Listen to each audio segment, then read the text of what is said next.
अब तक आपने पढ़ा। ईशा अभी ये सब सोच ही रही थी, तभी उसके कानों में एक औरत के चिल्लाने की आवाज गूंजती है, ए लड़की जल्दी उठ, तेरी जमानत हो गई है।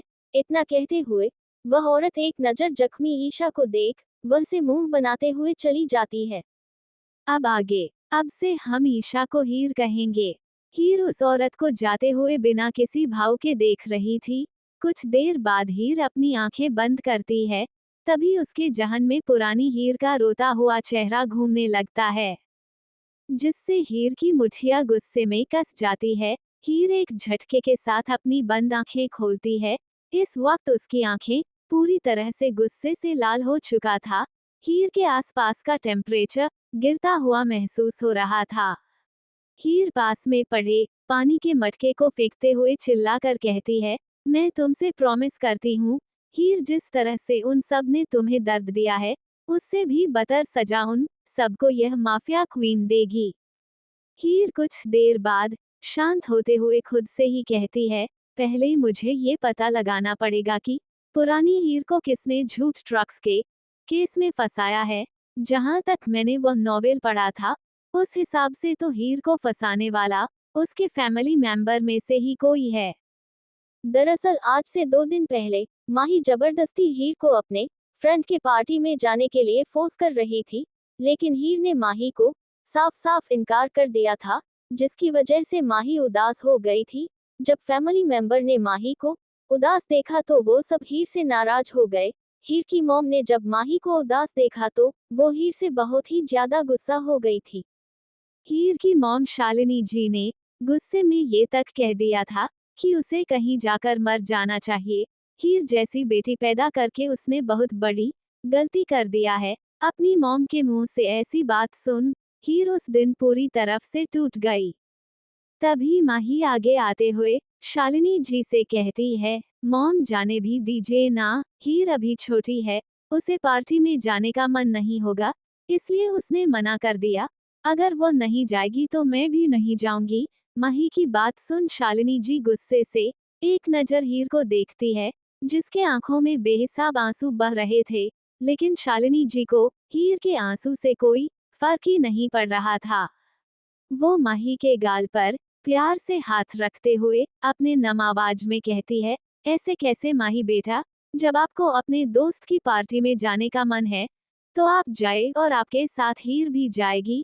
इतना कहने के बाद शालिनी जी एक नजर गुस्से में हीर को देख वो से चली जाती है। माही हीर के पास आते हुए कहती है, सॉरी हीर, आज मेरी वजह से मॉम तुमसे फिर से गुस्सा हो गई। इतना कहते हुए माही का गला भर जाता है। Time skip.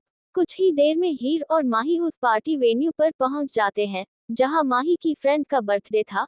हीर को आज कुछ सही नहीं लग रहा था, तभी माही की फ्रेंड आगे आते हुए माही को अपने साथ अंदर ले जाती है। हीर भी उनके पीछे पीछे पार्टी में चली जाती है, जहां जोरों शोरों से पार्टी चल रहा था। इस पार्टी में सिर्फ अमीर घर के बच्चे ही आए थे। हीर आगे आते हुए माही की फ्रेंड को बर्थडे विश करते हुए उसे एक गिफ्ट बॉक्स देती है। हीर को अपनी पार्टी में देख वो लड़की माही पर गुस्सा करते हुए कहती है, यार माही, तुमने अपनी कॉपीकैट को अपने साथ क्यों लाई। हीर, जो उस लड़की की बात सुन गुस्सा हो चुकी थी, वो चिल्लाते हुए कहती है, अपनी जबान संभाल कर बात करो, नयनतारा, तुम्हारी हिम्मत कैसे हुई मुझे कॉपीकैट कहने की। हीर की बात सुन नयनतारा हंसते हुए कहती है, तो और क्या कहूँ तुम्हें हीर, तुम हमेशा मेरी दोस्त माही की तरह बनने की कोशिश करती हो। अरे कहाँ माही इतनी अच्छी है जो हमेशा दूसरों के बारे में सोचती है, किसी को दर्द में देख नहीं सकती।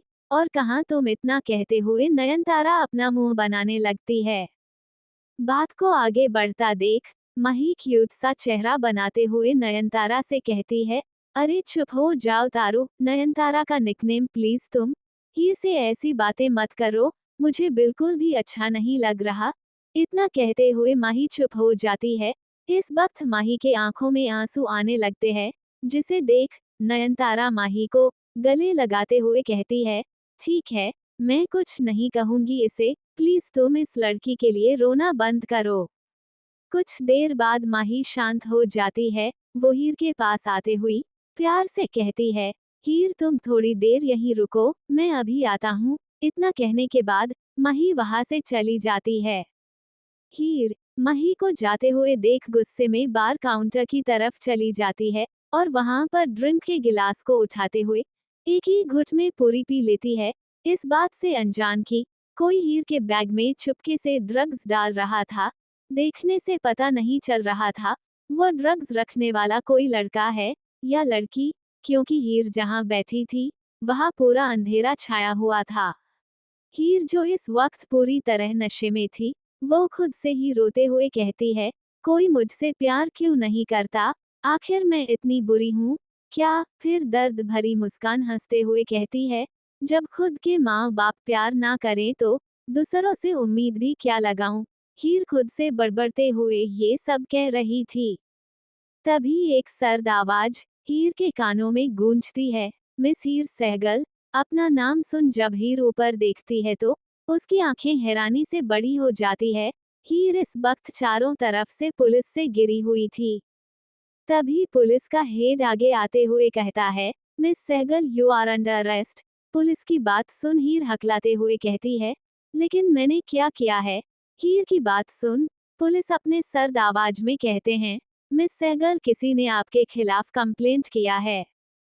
पुलिस की बात सुन हीर कहते हुए कहती है, कंप्लेंट? लेकिन किसने और क्यों किया है मेरी कंप्लेंट? तभी एक लेडी पुलिस हीर के गाल पर थप्पड़ मारते हुए कहती है।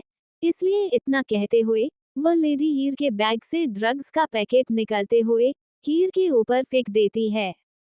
आज के लिए बस इतना ही, आगे क्या होने वाला है, हीर के साथ कौन था वह साया जिसे हीर के बैग में ड्रग्स डाला, आगे जानने के लिए बने रहिए। लाइक और कमेंट कर देना और कमेंट बॉक्स में बताना आप सबको कौन सा सीन अच्छा लगा। कंटिन्यू।